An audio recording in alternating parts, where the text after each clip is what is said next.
Hoy estamos aquí reunidos, como establece la Constitución Nacional en su artículo 99, para dar cuenta del Estado de la Nación y así dar inicio a un nuevo periodo legislativo. Debo decir que miro hacia atrás a lo que fue nuestro primer discurso del Estado de la Nación. Indudablemente podemos afirmar que hoy el país es radicalmente distinto a lo que era hace tan solo un año. Pero antes de hacer un balance acerca de lo que ha sido este primer año de gestión de la nueva administración, quiero hacer una breve reflexión. Probablemente la sociedad argentina sea una de las más familiarizadas con la frustración política de la historia moderna. Para sintetizar esta idea en un número impalpable, somos un país en donde la pobreza se multiplicó por 10 entre 1974 y fines de 2023. Para tener una idea, desde la década del 70 hasta acá, el mundo bajó la pobreza del 50% al 10% y nosotros del 5% la llevamos al 50%. Una verdadera aberración fruto de la casta política. Eso quiere decir que la única experiencia que tuvieron los argentinos a lo largo de la mayoría de sus vidas fue una senda de deterioro de su poder adquisitivo, una larga agonía con pequeños intervalos de crecimiento, rápidamente frustrado por brutos masazos de realidad. Es natural que después de tantas décadas transitando esta espiral de empobrecimiento, para una gran mayoría la decadencia se sienta como una fatal e inescapable situación o una dolencia crónica a la que uno amargamente se acostumbra. Por programas económicos insostenibles y por infinitas promesas incumplidas, cada nueva experiencia política ha traído más frustración que la anterior. Por eso se habla de la ciclotimia política argentina. Nos ilusionamos con un cambio, chocamos, nos desencantamos y el ciclo comienza nuevamente, borrando con el codo lo escrito con la mano. Que se quede tranquila que no lo vamos a repetir, vas a crecer en libertad.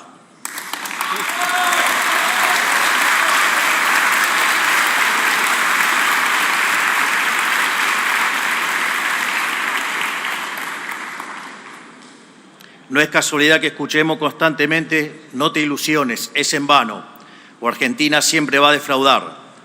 Tampoco es casualidad que las últimas elecciones las haya ganado el primer presidente liberal libertario, un completo outsider del sistema. Es algo que jamás hubiese ocurrido si los políticos tradicionales hubiesen mejorado nuestras vidas. La Argentina, durante 100 años, giró como una calecita en un sendero decreciente, dando vueltas sobre su propio eje, erosionando en cada vuelta su economía, su credibilidad y la calidad de vida de sus ciudadanos. ¿Y por qué fallaron todos nuestros intentos de salir? La respuesta es simple, porque siempre se partió desde un diagnóstico equivocado. Nadie nunca cuestionó el eje sobre el que giraba la calecita, la mano negra del Estado omnipresente. Todas las falsas dicotomías de nuestra historia, campo o industria, dólar barato o caro, peronismo o antiperonismo, escondieron atrás la misma constante. Y la política siempre defendió al Estado con uñas y dientes, viendo la administración pública como un botín a ser conquistado. Eso es el verdadero modelo de la casta.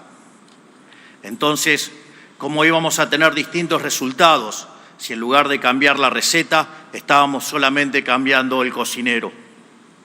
Nuestra receta es clara y concisa. Venimos a romper la calecita, quitarle la manija al sortijero y trazar un horizonte de progreso hacia adelante con cambios profundos que atacan la raíz de nuestros males.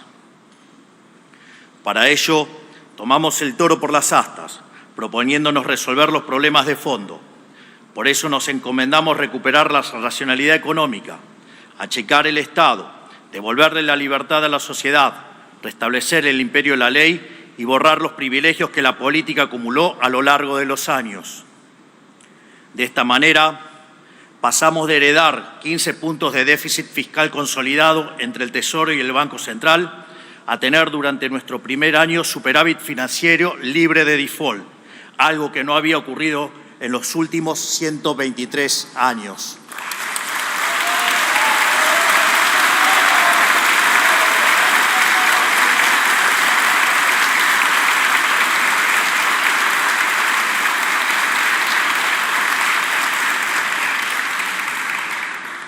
En paralelo a la disciplina fiscal, le aplicamos un torniquete a la emisión monetaria y gracias a estas dos anclas hemos reducido la inflación de una manera sin precedentes, incluso a una velocidad más rápida que la propia convertibilidad, que hasta el día de hoy era el programa de estabilización más exitoso de nuestra historia.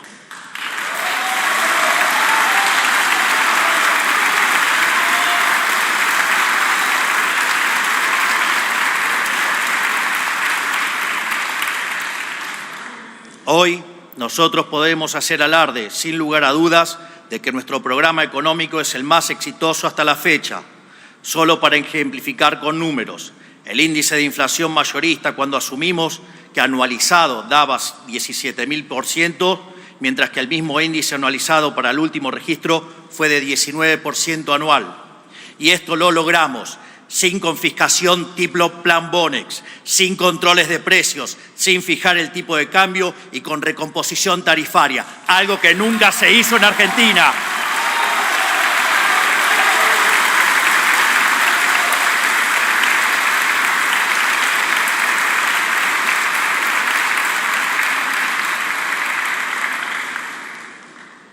Gracias a quitarle a la política el poder de regular los precios a su antojo, logramos solucionar problemas de desabastecimiento de sectores claves como el de los combustibles y pudimos corregir el enorme problema de precios relativos que nos dejaron. Al asumir, teníamos cerca de 20 tipos de cambio diferentes, con una brecha entre el oficial y el libre que había llegado a niveles del 200%. Hoy la brecha se encuentra en valores inferiores al 15%.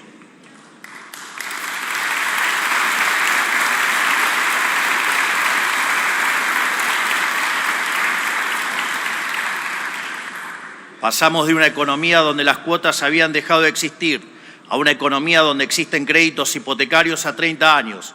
Es decir, pasamos de hablar de hiperinflación a hablar de estabilidad a largo plazo.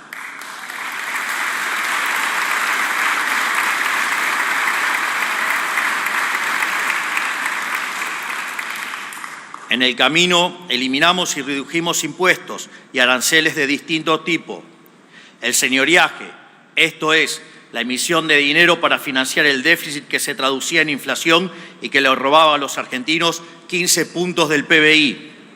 El impuesto país, las retenciones a las exportaciones de manera definitiva para las economías regionales y de manera transitoria para los productos tradicionales que tarde o temprano las vamos a terminar de eliminar.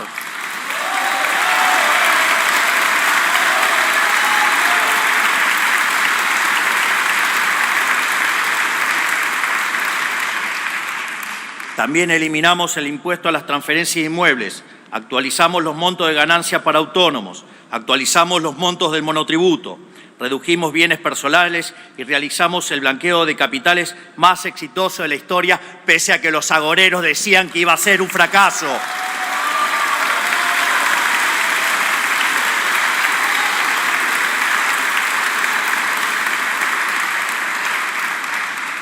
Además, redujimos aranceles a una gran cantidad de importaciones, eliminamos impuestos externos para la compra y venta de autos y redujimos derechos de importación para autos eléctricos e híbridos. Como consecuencia de todo esto, la economía en el año 2024, punta a punta, en términos interanuales, no solo no cayó, sino que creció entre las puntas alrededor del 5%. Esto ocurrió contra todos los augurios de los agoreros del fracaso, que pronosticaban una caída vertical de la actividad económica de la que no íbamos a recuperar.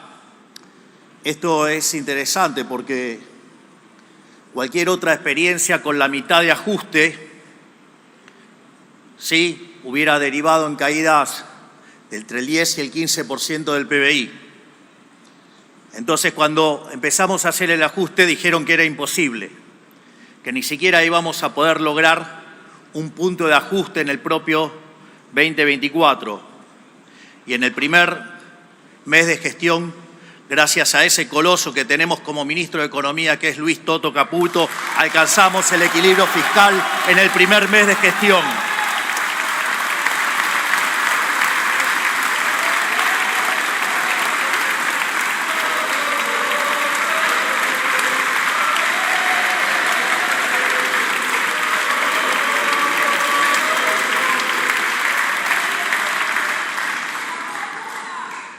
Después dijeron que era transitorio, que no lo íbamos a poder sostener. Y cuando con el correr de los meses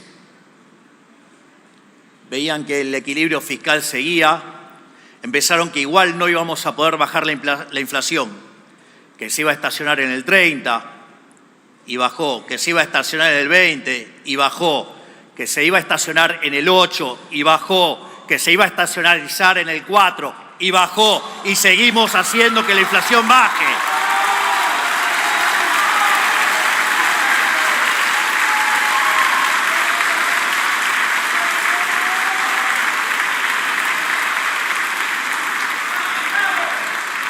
Entonces, cuando ya era evidente que la inflación había entrado en un sendero decreciente, empezaron con las acusaciones del keynesianismo berreta, diciendo que nos íbamos a hundir y que la actividad económica se iba a desmoronar y que iba a explotar la pobreza. Qué malas noticias para ustedes keynesianos de acá y de todo el mundo, porque no solo eso, digamos, la actividad en medidas desestacionalizado, diciembre contra diciembre, terminó subiendo 4,8%, sin estacionalidad 5,5%, desde abril que la economía no para de crecer y que ustedes keynesianos no pueden parar de llorar.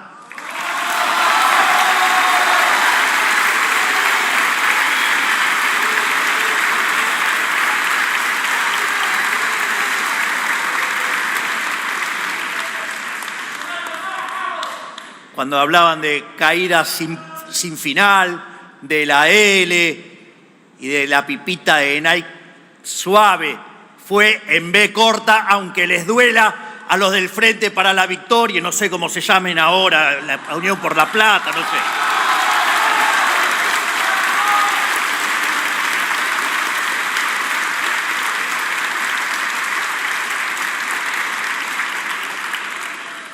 En definitiva, nuestro programa de ajuste fue expansivo. Fue expansivo porque, tal como dijimos durante la campaña, la gran mayoría del ajuste recayó sobre el sector público y no sobre el sector privado, al que le devolvimos cerca de 15 puntos del PBI al eliminar el déficit fiscal, y además le devolvimos 5 puntos adicionales dado el crecimiento económico entre diciembre 23 y diciembre 24. Fruto de ello es que observamos cómo la pobreza en la frecuencia mensual medida por la Universidad Torcuato Di Itela, que metodológicamente es similar a la de CEDLAS, de la UCA y el propio Ministerio de Capital Humano o el INDEC en una frecuencia semestral, bajó del 56% al 33%, que en cantidad de habitantes se traduce en 10 millones de personas que salieron de la línea de la pobreza.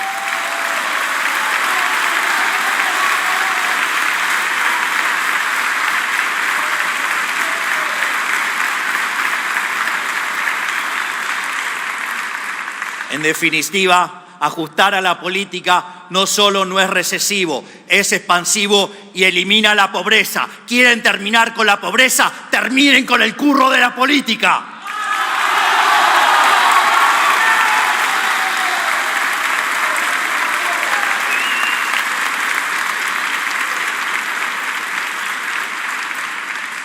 Esta caída de la pobreza se vio impulsada por la baja de la inflación, el aumento sostenido de los salarios reales y las jubilaciones, y el aumento de la AUH en términos reales y del plan alimentar, dado que para nosotros la reconstrucción argentina debe hacerse con todos adentro, en serio, no en discursos.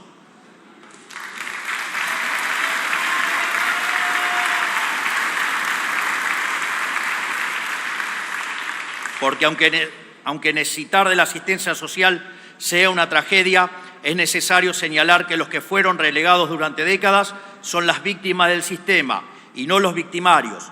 Por eso el ajuste cayó y seguirá cayendo sobre la casta y nunca sobre los sectores más vulnerables. Pero ninguno de estos éxitos en materia económica fueron casualidad, sino consecuencia de que Argentina pasó de ser el peor alumno de la clase a ser el abanderado.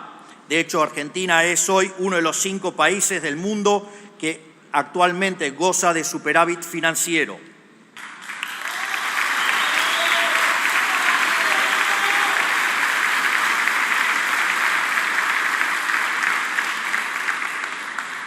Eso explica también que los vaivenes históricos del prime time televisivo no redunden en cimbronazos económicos para la excepción de políticos mezquinos y mandriles. Cuando los fundamentos del programa se mantienen, el ruido de la coyuntura no es otra cosa que eso, solo ruido. Al mismo tiempo, nos propusimos achicar el Estado de manera absoluta. Así fue como cerramos más de 200 áreas del Poder Ejecutivo con funciones duplicadas u obsoletas y echamos a más de 40.000 empleados públicos cuyos sueldos cargaban sobre las ya castigadas espaldas del sector privado. Para ver la ridiculez del Estado presente y las aberraciones que hicieron para estafar a los argentinos con el Estado, tomé uno de los tantos ejemplos que tenemos para contar, que es, por ejemplo, el de la agencia de viajes. Entonces, teníamos dirección de agencia de viajes. Además, teníamos dirección de control de agencia de viajes. Y además teníamos dirección de registro de agencia de viajes. Un escándalo, todo armado para estafar a los argentinos de bien en favor de la casta política.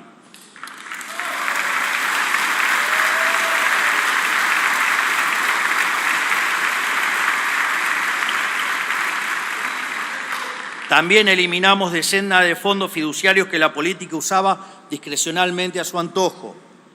Eliminamos cajas de militancia como el INCA, el INADI, el Ministerio de la Mujer y TELAM.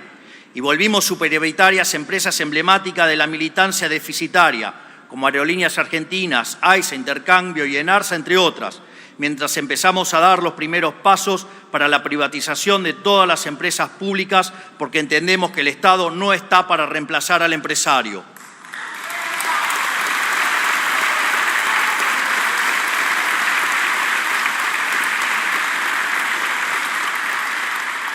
Además, eliminamos la obra pública, que era uno de los curros más grandes de la política. Y aquí también quiero dejar en claro una de las grandes falacias y mentiras de la política para con la gente, cuando dicen esa mentira de que la obra pública genera trabajo. Le digo a los argentinos de bien que eso es falso.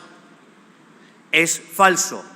Porque las obras públicas hay que financiarlas y se financian con impuestos, ya sea impuestos explícitos o con emisión monetaria que deriva después en el impuesto inflacionario o con deuda, esa inmoralidad que castiga a las generaciones futuras. Por lo tanto, cuando se financia la obra pública, se quita capacidad de demanda en otros sectores y el empleo que se crea con la obra pública es empleo que se destruyó en otras áreas de la economía, áreas donde sí la gente quería gastar y no estas cosas de prepo hechas por el Estado que solo benefician a aquellos que la ejecutan y a nada a los argentinos de bien. Por lo tanto, espero que por lo menos del debate público, después de quedar claro esto, erradiquemos esa mentira de que la obra pública no genera puestos de trabajo. La obra pública genera impuestos.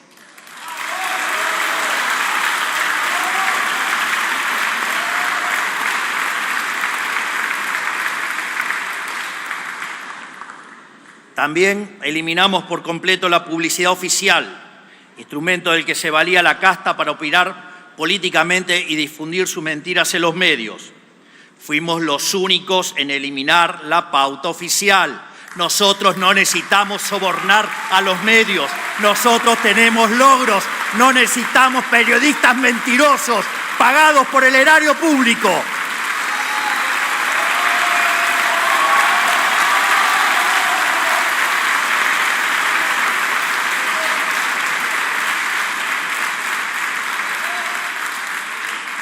Le quitamos potestades ridículas al Estado que nunca se le debieron haber concedido. Durante nuestro primer año de gestión, entre el DNU 7023, la ley base y el proceso de regulación más grande de la historia, hemos concentrado alrededor y concretado 1.700 reformas estructurales, eliminando regulaciones que cercenaban libertades comerciales y económicas y le ponían palos en la rueda al gran motor productivo de nuestro país, que es el sector privado. Acá también quiero hacer un ejemplo que ese maravilloso y superlativo ministro que tengo, que es el ministro de Regulación, el doctor Federico Sturzenegger.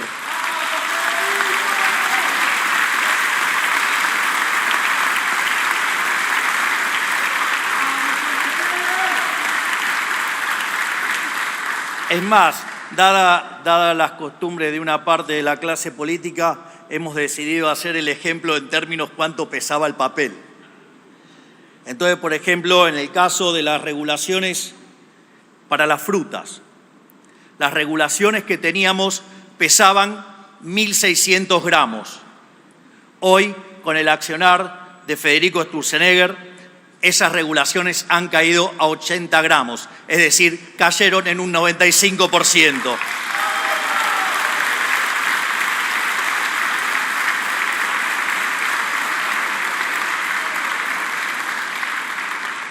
Creo que casi no hace falta que lo diga, pero ese correlato entre lo que pesaban las regulaciones tenía otro correlato en otro tipo de papeles, digamos, a veces verdes y a veces europeos, porque entran más en el mismo peso. Gracias a ello logramos desregular 30 mercados que hoy son más libres, como por ejemplo el transporte aerocomercial, que el mes pasado tuvo un récord histórico, con más de 4,5 millones de pasajeros transportados, superando en demasía el anterior registro que fue en el año 2019, la revolución de los aviones, pero recargada. Quizás el ejemplo más emblemático de nuestro modelo sea el mercado inmobiliario. Gracias a que eliminamos la ley infame y difunta ley de alquileres, se multiplicaron exponencialmente los alquileres publicados y el costo del alquiler bajó hasta un 30% en términos reales.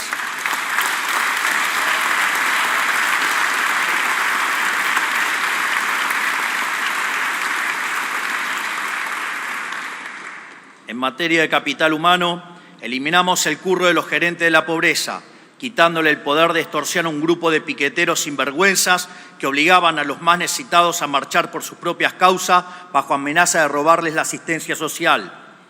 Gracias a esto logramos bajar la cantidad de piquetes en la calle y rutas de más de 8.200 a 0. Sí, escucharon bien, en 2023 tuvimos más de 30 piquetes por día hábil, y ahora hace más de 10 meses que no hay un solo piquete en la calle de todo el país.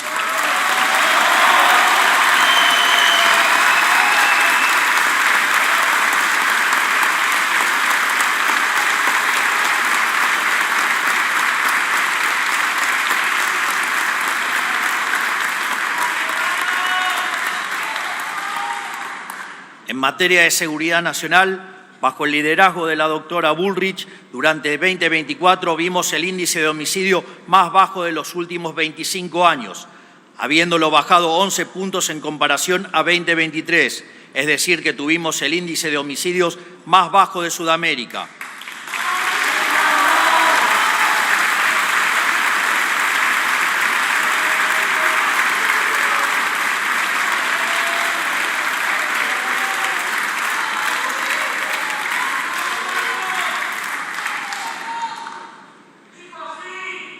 En Rosario, una ciudad que estaba completamente atormentada por el narcotráfico, gracias al Plan Bandera encabezado por la ministra, vimos el índice de criminalidad más bajo desde 2006, con menos de 100 crímenes registrados. En definitiva, gracias, ministra Bullrich, por devolvernos el orden y la paz y la seguridad a los argentinos de bien, para que sea un infierno para los delincuentes.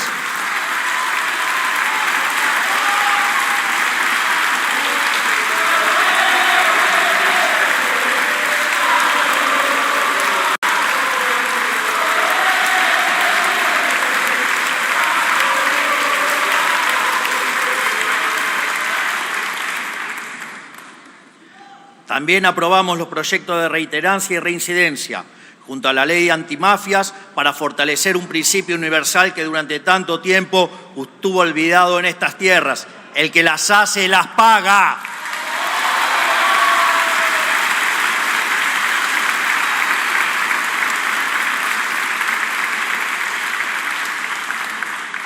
En materia judicial implementamos el sistema acusatorio en 12 provincias, la mitad del país, que permitió lograr condenar por narcotráfico en tan solo un mes cuando antes tardaban más de 3 años. A su vez, estamos impulsando el juicio por jurados, una de las reformas que nos debíamos desde la fundación del país para que la vida, la libertad y la propiedad de los argentinos dependan en última instancia de la decisión de sus conciudadanos y no de un juez, eliminando así el último vestigio de poder monárquico, la justicia.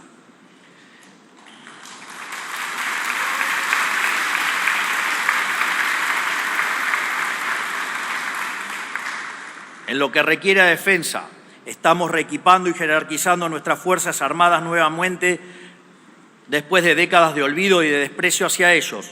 Tan solo esta semana llegó el primero de los 24 F-16 que compró nuestra administración, la adquisición de armamentos más importante de los últimos 40 años.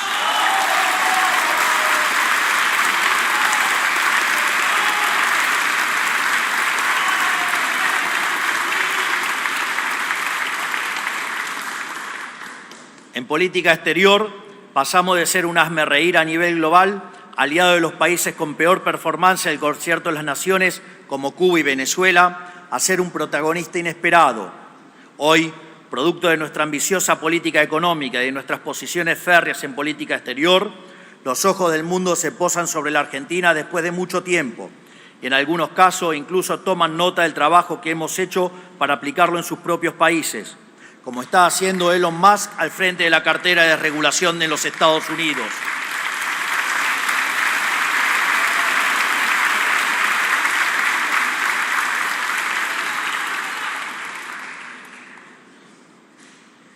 No es menor lo de Elon con la motosierra. La motosierra hoy es un símbolo de cambio de época y el inicio de una nueva era dorada para la humanidad, pero esta vez, en vez de ir a contramano del mundo, Argentina está a la vanguardia del mundo.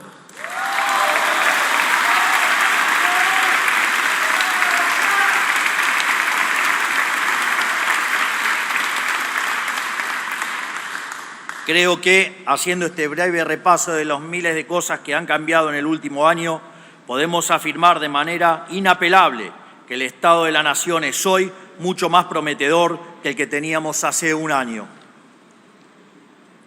Durante la campaña presidencial, invitamos a todos los argentinos a juzgarnos por nuestras ideas. Hoy, habiendo transitado poco más de nuestro primer año, lo invitamos a juzgarnos nuevamente, pero esta vez por nuestros resultados.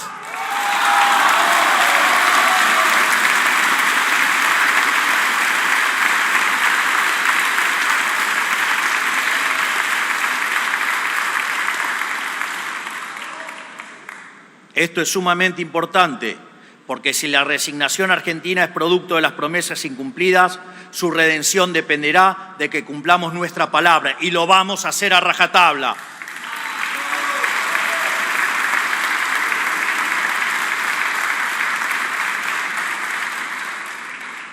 En un relevamiento realizado por el secretario de Comunicación, nuestro vocero, el gran Manuel Adorni,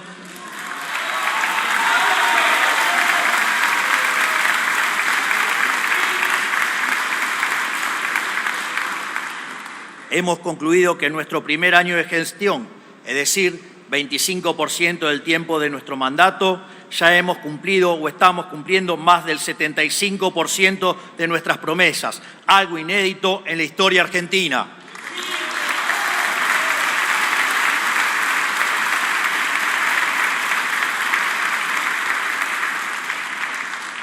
Es más, quiero hacer una nota al pie de página sobre esta afirmación, porque no es que estamos cumpliendo porque nuestro programa fuera un programa poco ambicioso.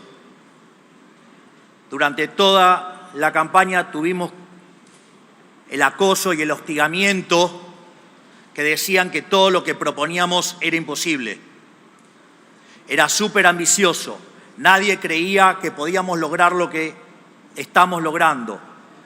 Y en ese sentido, no solo estamos haciendo cosas que prometimos en campaña, sino que además estamos haciendo muchísimas más cosas que las que prometimos en campaña.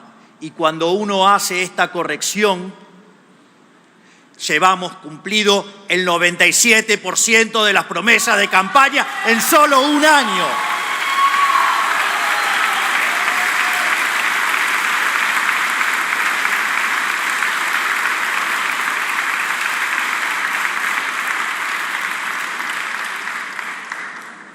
Y es por ello que quiero hacer un alto en el discurso, porque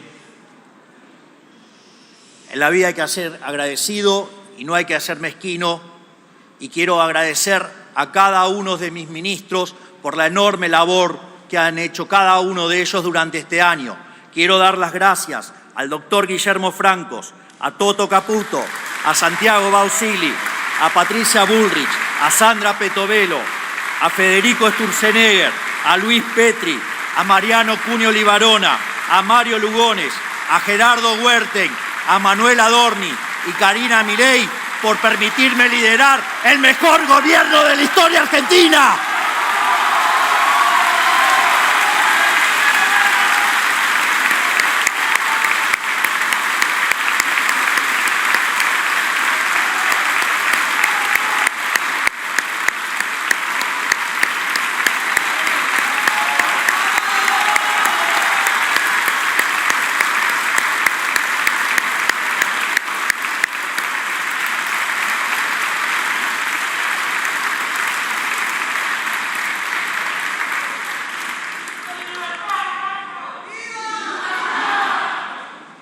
Así, antes de nosotros, gracias al modelo empobrecedor de la casta, la Argentina estaba rendida. Era un pordiosero pidiendo limosna al que nadie quería darle ni 3 centavos. Y cada argentino vivía en la angustia permanente de que el valor de su dinero se le fumara de la mano. Hoy, a todas luces, estamos viviendo una nueva realidad, bien distinta a la que veníamos hace un año. La estabilidad económica que estamos conquistando no significa que hemos llegado a puerto, pero sí que estamos cada día un poco mejor, como ya se viene comprobando con la sostenida recuperación salarial de los últimos 9 meses. Tampoco significa que no vaya a haber volatilidad. La vida no funciona de esa manera, no es un movimiento rectilíneo y uniforme. Siempre hay altos y bajos, momentos de tensión y momentos de tranquilidad. Así ha ocurrido con el proceso de desinflación. Y así ocurrirá con el proceso de crecimiento. Pero lo que importa no es una foto, sino la tendencia. Y de la misma forma que la inflación tenderá a cero, el PBI per cápita tenderá a crecer de modo sostenido en el tiempo. Aquí quiero mencionar un trabajo de un colega economista, que se llama Juan Pablo Nicolini, que es de la Universidad de Itela y que además trabaja en la Reserva Federal.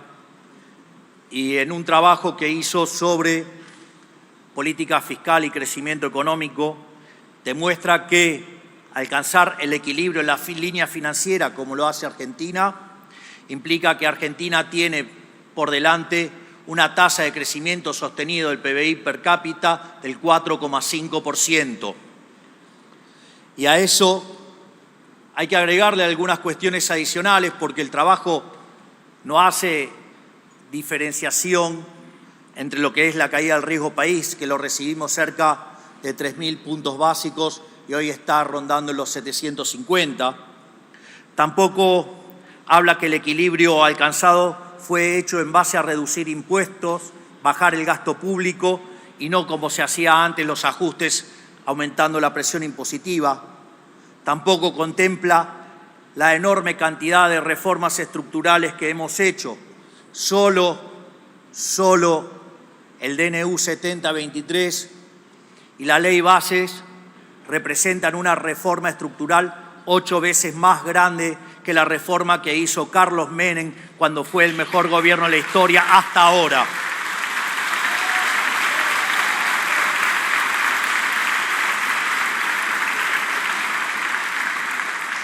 Imagínense si además sumamos las 900 regulaciones que Federico Sturzenegger eliminó en el camino, si sumamos el RIGI y si asumimos también, que estamos terminando con la distorsión que genera la inflación. Pero Roma no se construyó en un día y la realidad es que lo que he hecho hasta ahora es apenas una pequeña muestra de lo que el país necesita para curarse de forma definitiva. Para lograr ese objetivo necesitamos tener un modelo sustentable en el tiempo, un ordenamiento jurídico que proteja el fruto del esfuerzo de cada argentino y y un modelo institucional acorde al país con ambición de grandeza. Por eso necesitamos seguir llevando a cabo innumerable cantidad de reformas de fondo. El único camino para reconstruir la Argentina es el del reformismo permanente. Al año pasado lo bautizamos el año de la defensa de la vida, la propiedad y la libertad, porque fue el año en el cual le dijimos basta al modelo de la casta política y dimos los primeros pasos en la dirección del modelo de la libertad. Este año será el año de la reconstrucción de la Argentina. Ya sentadas las bases, debemos empezar a reconstruir los cimientos de nuestra gran nación, pero nada de todo eso será posible si no avanzamos en atacar los problemas estructurales del país. Nuestros equipos están trabajando en más de una docena de leyes de fondo, es decir, que ponen los cimientos sobre los que debe construirse este nuevo edificio. Estos proyectos atacan desde cuestiones económicas hasta cuestiones administrativas del Estado, financieras, penales, civiles, cuestiones vinculadas a la seguridad nacional, nuestro sistema de inteligencia, cuestiones vinculadas al comercio, a la propiedad privada y una serie de temas estructurales que hacen del diseño institucional de un país que debe pensar en grande. Hoy quiero aprovechar para mencionar algunas sobre las que estamos trabajando. En función de la predisposición de este Congreso, de la dinámica de la campaña electoral que comienza en breve y de la secuencialidad económica necesaria, estas reformas podrán ser abordadas o bien durante este periodo legislativo o las abordaremos a partir del 11 de diciembre de este mismo año.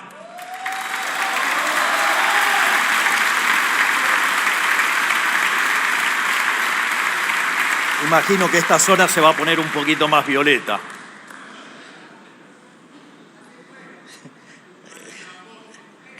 Sí. Y decanta.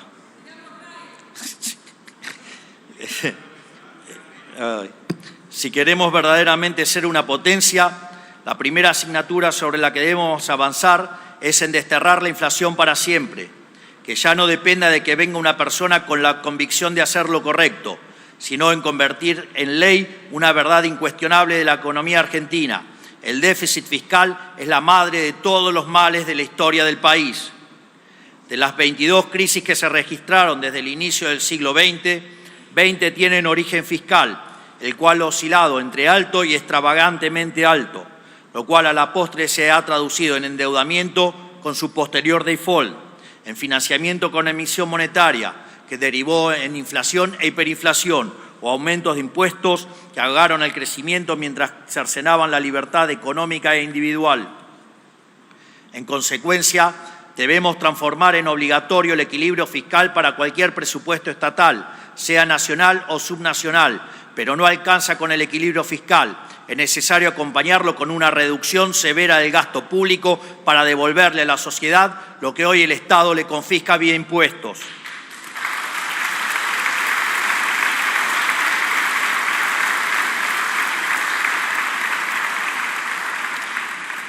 Por eso debemos establecer también una meta fiscal para que en el 2027 el gasto público consolidado de Argentina sea de 25 puntos del PBI como máximo, tal como nos comprometimos todos en el Pacto de Mayo, donde tanto el Estado Nacional como las provincias y los municipios tendrán que cumplir su parte.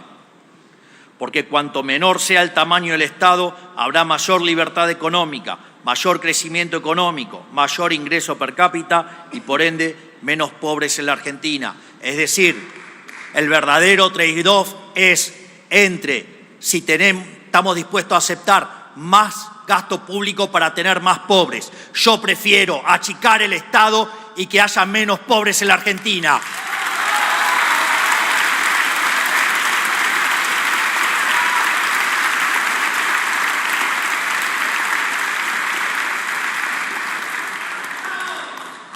Es necesario seguir pasando la motosierra profunda por el Estado para remover capas geológicas de gasto injustificado y achicar el Estado en serio. La motosierra no es solo un programa de gobierno, es una política de Estado que seguirá durante años y no parará hasta que no encuentre el final del Estado en el largo plazo.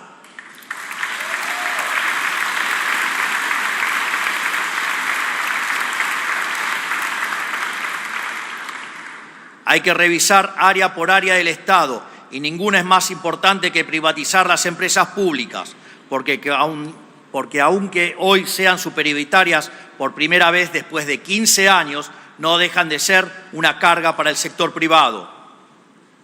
Si bien la Ley Bases y el DNU 7023 incluyeron elementos fundamentales para dar los primeros pasos en reformar el mundo del trabajo, necesitamos profundizar este camino. El régimen laboral que impera desde hace 50 años quedó completamente obsoleto y hoy lo único que hace es proteger con beneficios a las pocas personas que van quedando en el sector formal mientras expulsa cada año a millones a la informalidad. Este es el principal motivo por el que el empleo privado formal no crece desde hace casi 15 años.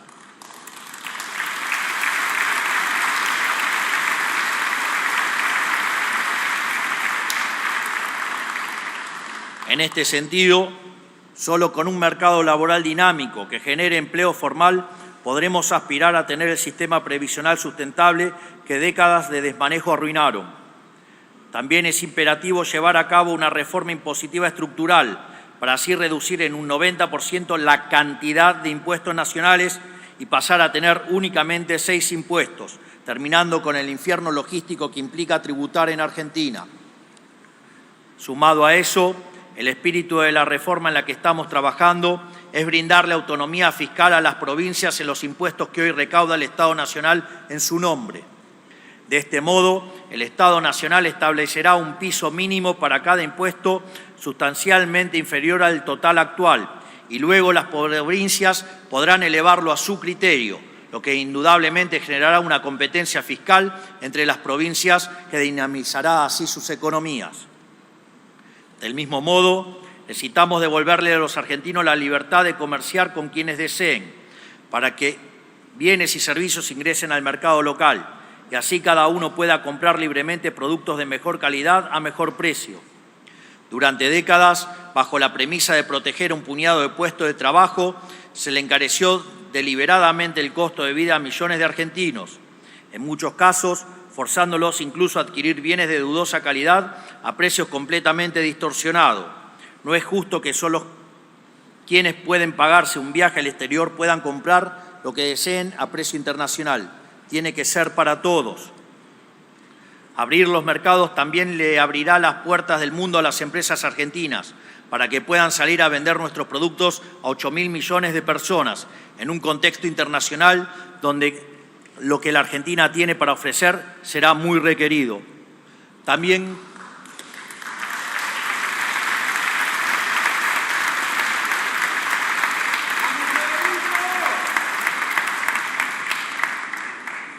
quiero acá terminar con otra falacia con la que nos han estado mintiendo por casi 100 años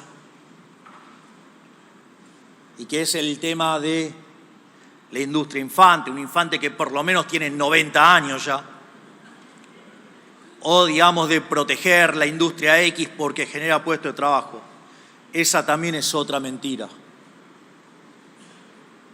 Porque si en el proceso de apertura de la economía ingresa un producto de mejor calidad a un mejor precio y quiebra una empresa, también es cierto que los consumidores ahora tienen más dinero en su bolsillo y los pueden gastar en otros sectores de la economía.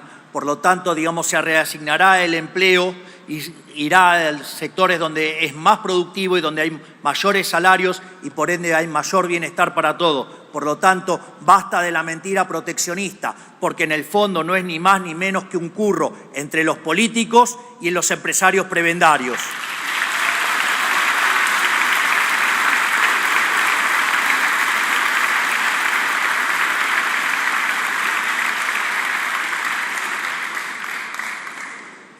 El primer paso en este sendero es la oportunidad histórica que tenemos para entablar un acuerdo comercial con Estados Unidos. Una oportunidad que ya se nos presentó hace 20 años y dejamos pasar, desaprovechando el último gran boom de crecimiento que vio el planeta. Pero para aprovechar esta oportunidad histórica que se nos vuelve a presentar, es necesario estar dispuesto a flexibilizar o incluso, llegando el caso, a salir del Mercosur, que lo único que logró desde su creación es enriquecer a los grandes industriales brasileros a costa de empobrecer a los argentinos.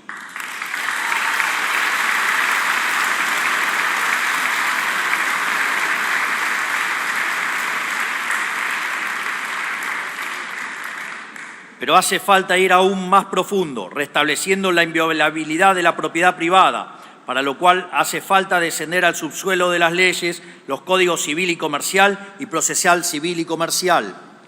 Urge devolverle la libertad de asociación a todos los argentinos, reduciendo las prerrogativas de Estado y aumentando las de cada ciudadano. Es inadmisible que los individuos no tengan derecho a pactar acuerdos libremente entre sí sin la intromisión de cualquier juez de poca monta, cuyo capricho a menudo está aparejado de ataduras políticas o económicas. Aquí es donde se juega la famosa seguridad jurídica por la cual la política reclama hace años, pero por la que nunca hizo nada. Esto se resuelve con un código civil y comercial claro e impermeable a la interpretación maliciosa de cualquier juzgado.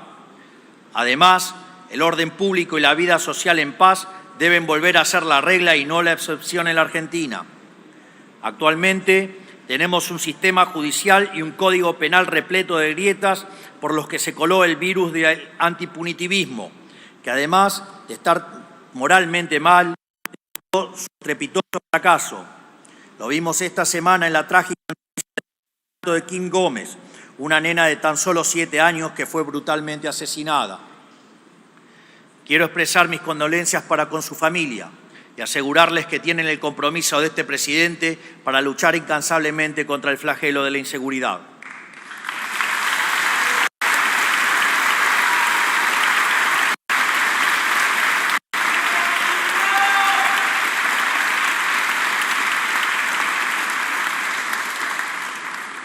Además, aprovecho para decirle al gobernador Kicillof que mientras siga sosteniendo que los delincuentes, los asesinos y los violadores son víctimas del sistema, en línea con el wokismo jurídico de Zaffaroni, no solo no tenemos nada para conversar, sino que además quiero decirle que jamás resolverá el gravísimo problema de inseguridad de la provincia, ya que ser tolerante con los delincuentes es castigar a las personas de bien.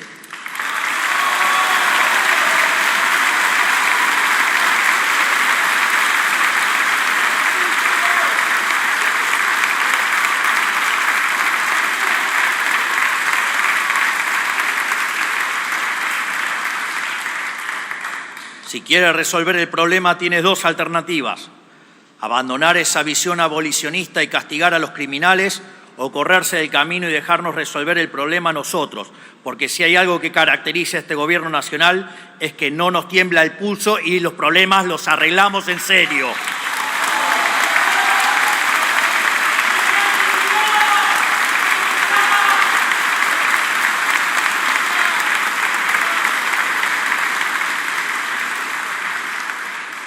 Durante demasiado tiempo la política le dijo a los argentinos que no iba a castigar el delito, que los delincuentes eran víctimas de un sistema injusto y que por lo tanto no eran responsables de sus acciones.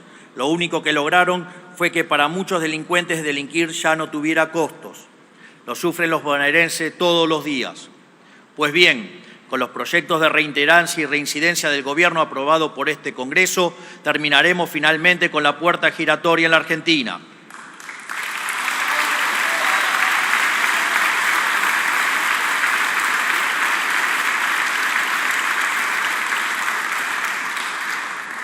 Además, la implementación del nuevo Código Procesal Penal en todo el país está demostrando de forma inapelable su capacidad de acelerar los tiempos de un juicio de años a meses, y tenemos la responsabilidad de extender el funcionamiento de este sistema a todas las provincias del país. Pero la eficacia del proceso penal es solo una arista de la cuestión. Necesitamos elevar los costos para quienes delinquen. Por eso necesitamos aprobar la ley de baja de la edad de imputabilidad, para que quienes son lo suficientemente conscientes para cometer crímenes de adultos paguen las consecuencias de sus actos como adultos.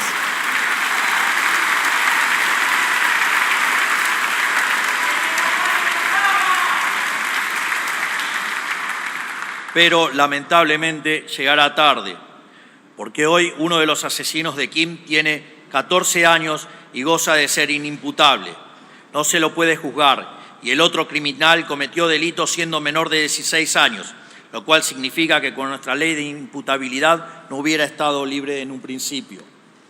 Necesitamos bajar la edad de imputabilidad y no solo eso, necesitamos también agravar todas las penas del Código Penal. Sí, todas las penas del Código Penal.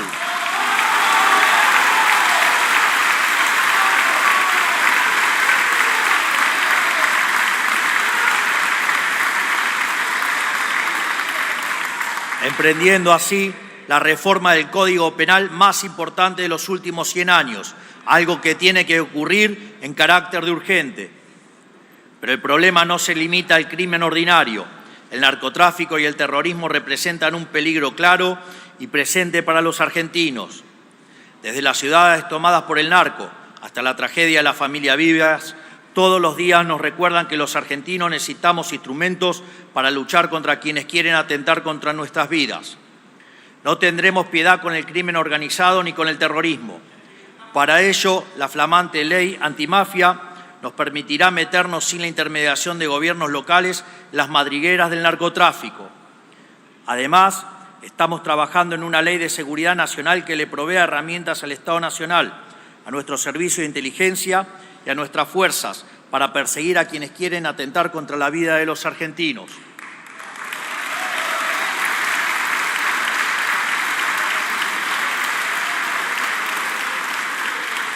Para concluir, no podremos resolver la crisis de delincuencia en nuestro país sin una justicia independiente pero efectiva.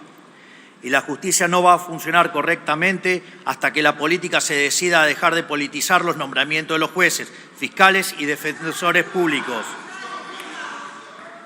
En esa línea, nosotros tenemos la intención de avanzar en el envío de los pliegos de todos los cargos vacantes de la justicia federal, incluidos el procurador general, el defensor general, el defensor del pueblo, todos los juzgados federales, todas las fiscalías y todos los defensores públicos que hoy faltan designar, que son alrededor del 40% de los magistrados de la justicia federal.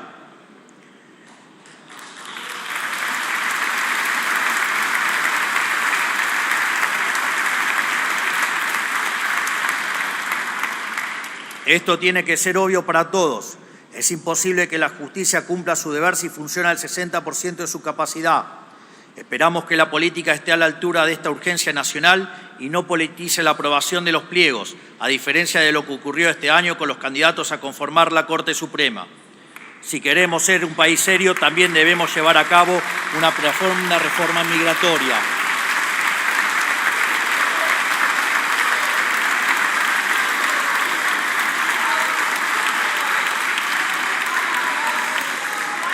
Léela, Manes, te va a hacer bien. Supuestamente vos entendés cómo funciona el cerebro y parece que no aprendiste nada. Léela bien.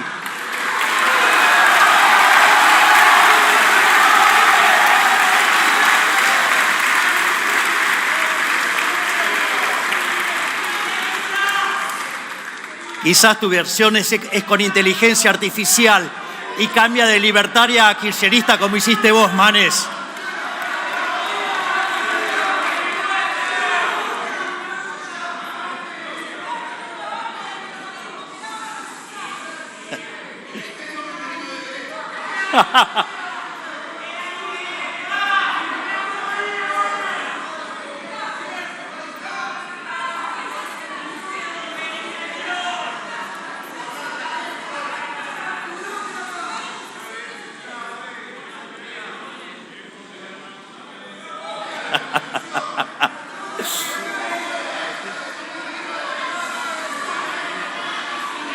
Manes, te falta mucha teoría política. No podés confundir Les pido un silencio, por favor, mientras habla el presidente de la Nación. Muchas gracias. Te falta mucha lectura, Manes.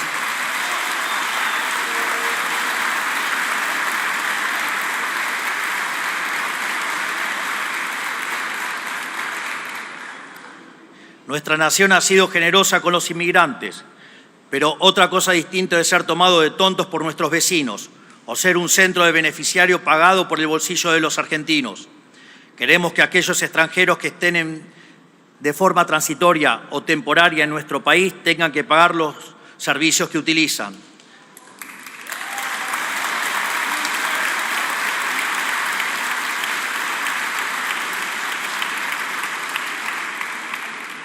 También debemos permitir a las universidades cobrarles a quienes no son residentes permanentes, así como es necesario endurecer severamente las condiciones de deportación para los extranjeros que delinquen.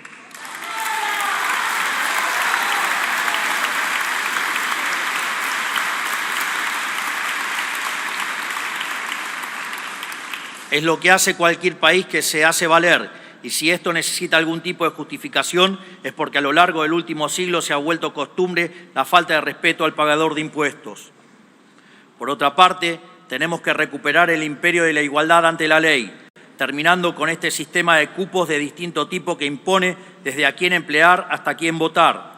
Hemos llegado al punto en el que hay cupos hasta para emplear gente en medios de comunicación o para la programación de artistas en un festival. Con la supuesta justificación de proteger a ciertos grupos percibidos como oprimidos, hemos perjudicado injustamente a los demás, vulnerando la igualdad ante la ley que consagra nuestra Constitución.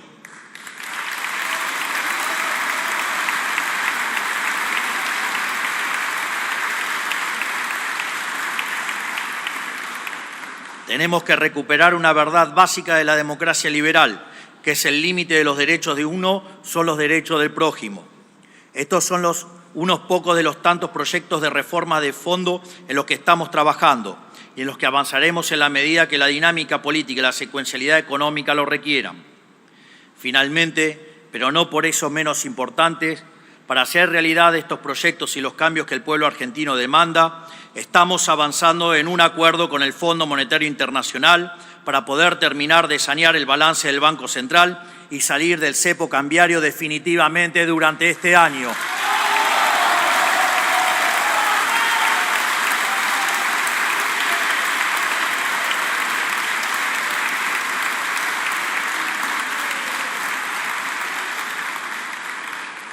Llevamos décadas con la mochila de déficit fiscal y endeudamiento, que se agravó porque durante toda la historia argentina, en lugar de enfrentar el problema fiscal, los distintos gobiernos eligieron endeudarse, ya sea con el mercado, con organismos multilaterales de crédito o con el propio Banco Central a cambio de emisión de dinero. Por eso, hoy, gracias a la solvencia de nuestro programa económico, estamos en condiciones de emprender este nuevo acuerdo sin aumentar nuestra deuda bruta.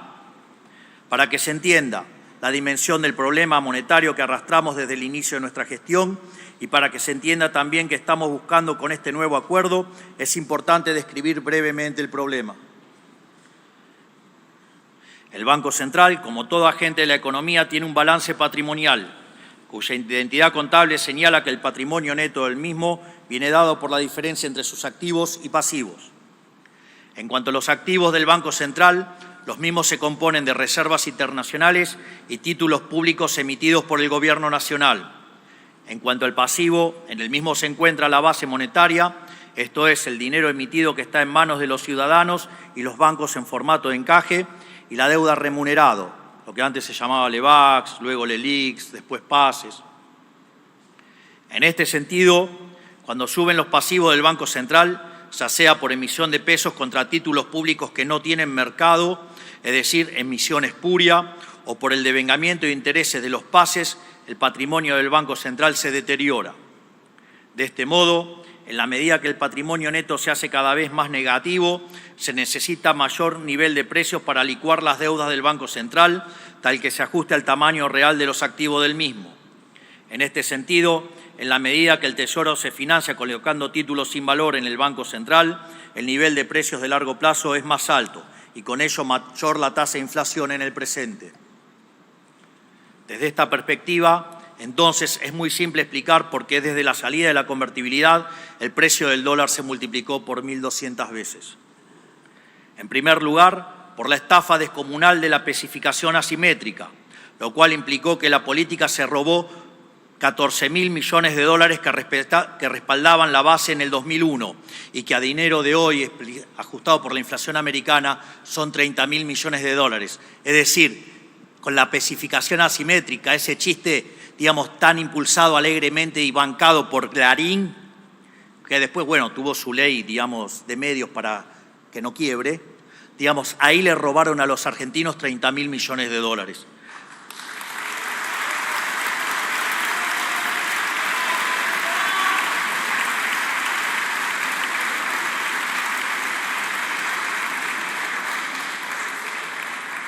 La segunda estafa fue el Fondo del Bicentenario, cuando por el capricho electoral de Cristina Fernández de Kirchner se extrajeron del Banco Central 10.000 millones de dólares, que a dinero de hoy serían 15.000 millones de dólares. O sea, ahí le robaron al Banco Central 15.000 millones de dólares, que en el fondo se lo robaron a todos los argentinos vía impuesto inflacionario.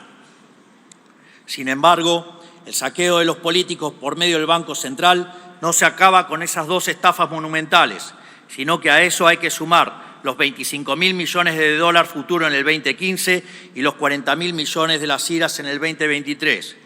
Esto significa que en los últimos 25 años la política vía el Banco Central le robó a los argentinos 110.000 millones de dólares. Vengan ahora a hablar de estafa piramidal, dale.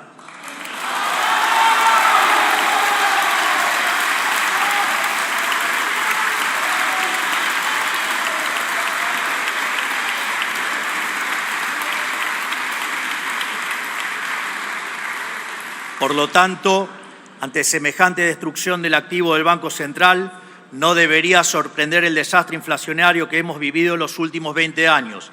Y dado que el dólar es un precio más de la economía, es casi natural que se haya multiplicado por 1.200 veces, como dije antes.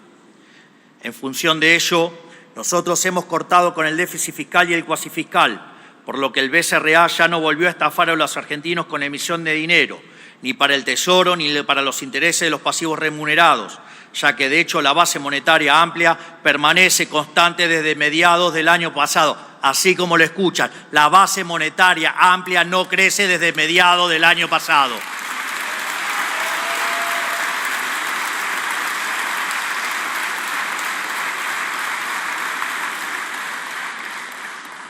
Tampoco se buscó la solución mediante la toma de deuda en el mercado, ya que la deuda consolidada de la nación bajó en 30.000 millones de dólares.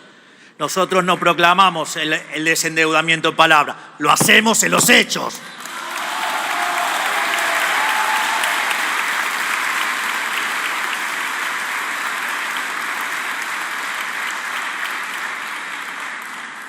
Por lo tanto, el presente acuerdo con el FMI lo que busca es restaurar el activo del Banco Central y con ello su patrimonio, para que de este modo la inflación sea solo un mal recuerdo del pasado. Así, el dinero que ingrese del FMI, el Tesoro lo utilizará para cancelar parte de su deuda con el Banco Central. Al mismo tiempo, se podría objetar que si bien la deuda bruta permanece constante, hay un cambio en el acreedor. Sin embargo, este argumento implicaría aceptar que la política está dispuesta a seguir estafando a los argentinos con la inflación. Esto es, alguien podría señalar que estamos cambiando impuestos explícitos por un impuesto implícito no legislado. Sin embargo, lo interesante aquí es que nosotros vamos a honrar nuestros compromisos y los fondos para enfrentar esta deuda surgirán de un mayor ajuste fiscal vía reducción del gasto público, de modo tal que la operación resultante en una transferencia de riqueza desde el Estado a todos los argentinos de bien, y en especial a los segmentos más vulnerables de la población, ya que ellos son los más castigados por el impuesto inflacionario.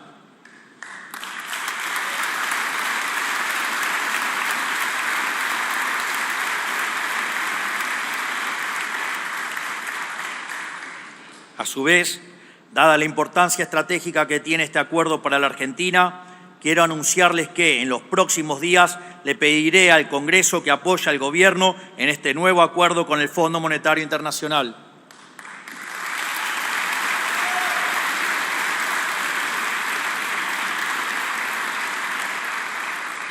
Este nuevo acuerdo nos brindará las herramientas para allanar el camino hacia un esquema cambiario más libre y eficiente para todos nuestros ciudadanos y para poder atraer mayores inversiones que se traduzcan en menor inflación, mayor crecimiento y nivel de empleo, con las consecuencias mejores salarios que implican menor cantidad de pobres e indigentes.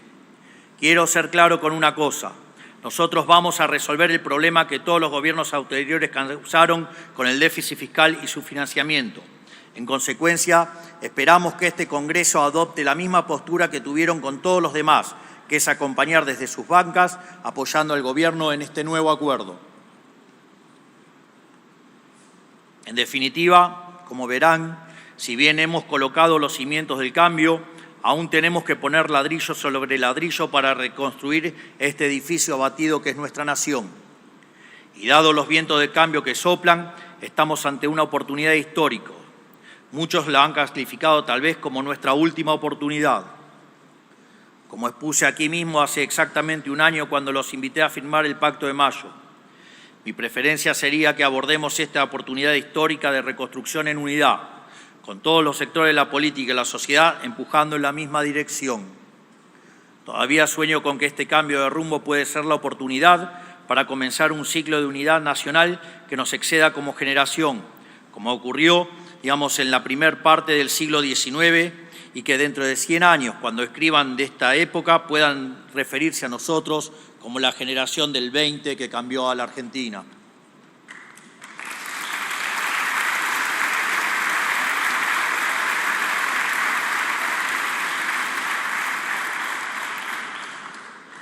A nosotros no nos motiva el poder. Somos el primer caso en la democracia moderna que entra al año electoral sin hacer política económica teñida por el ciclo político. Porque no tenemos una ambición de poder, lo único que tenemos es una ambición reformista. Y queremos darle la oportunidad a este Congreso para acompañarnos en el ambicioso proceso que hemos emprendido. Así podrían quizás recomponer su relación con la sociedad que hoy parece irremediablemente rota. Espero que tomen esta invitación por lo que es, una chance para participar de la tabula rasa que siempre hemos predicado y creemos necesaria para la reconstrucción nacional. Pero si fueran a declinarla, francamente, no nos sorprendería. Este Congreso ya demostró una y otra vez que entre ustedes y los argentinos, algunos no tienen problema de elegirse siempre a ustedes, en especial los que no vinieron.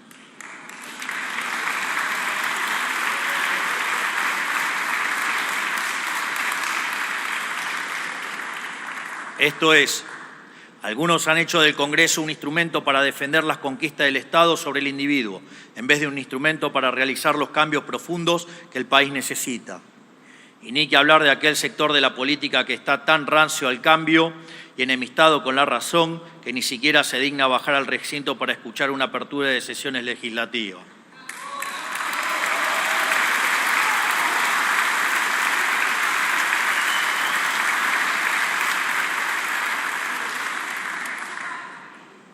Pero si dudan aún acerca de nuestra vocación de cambio, recuerden lo que pasó el último año. Para todos y cada una de las reformas puestas en práctica nos dijeron que era imposible, pero pronto aprendieron a regañadientes que lo que nosotros nos proponemos lo cumplimos, no importa cuán empinado sea el camino ni cuántos obstáculos haya en el medio, porque para nosotros la política es el desafío de hacer posible lo que los políticos siempre dijeron que era imposible. Repito, para nosotros la política es el desafío de hacer posible lo que los políticos siempre dijeron que era imposible. Si no, miren lo que hicimos con el equilibrio fiscal.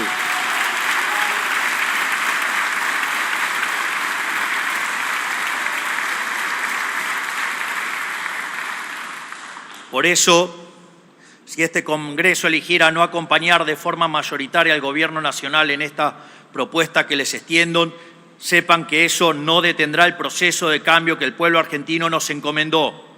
Lo vamos a hacer solo, lo vamos a hacer a nuestra manera, pero tarde o temprano lo vamos a hacer, librando la batalla que haya a librar en todos los frentes para lograrlo.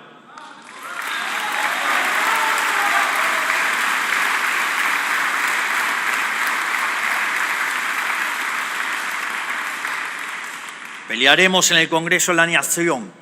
Pelearemos en las provincias y en los municipios, en la legislatura y consejos deliberantes. Daremos la batalla de visitante en los medios analógicos y lo haremos de local en las redes sociales.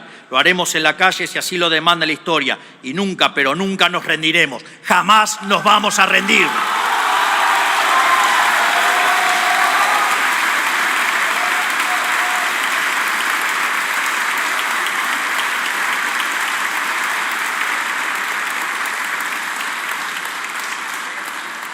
Y aunque les cueste entenderlo y se resistan, vamos a hacer a la Argentina grande nuevamente.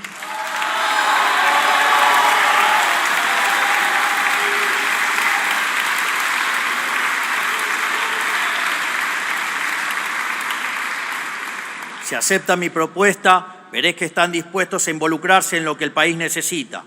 Caso contrario, habrán demostrado que el único camino para cambiar el país es cambiar este Congreso. Por todo lo expuesto, queda claro que estamos ante una disyuntiva. ¿Queremos seguir aplicando las mismas recetas fallidas que nos llevaron al borde del precipicio o queremos salir adelante? Solo hay una forma de hacerlo, hacer de una vez por todas lo que corresponde. Yo me niego a creer que lo mejor de este país ya pasó. Al contrario, estoy convencido de que lo que mejor está por venir.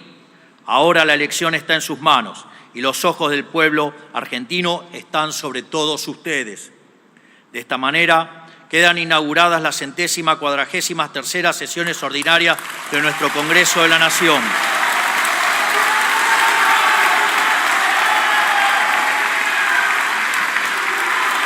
Señoras. Finalmente,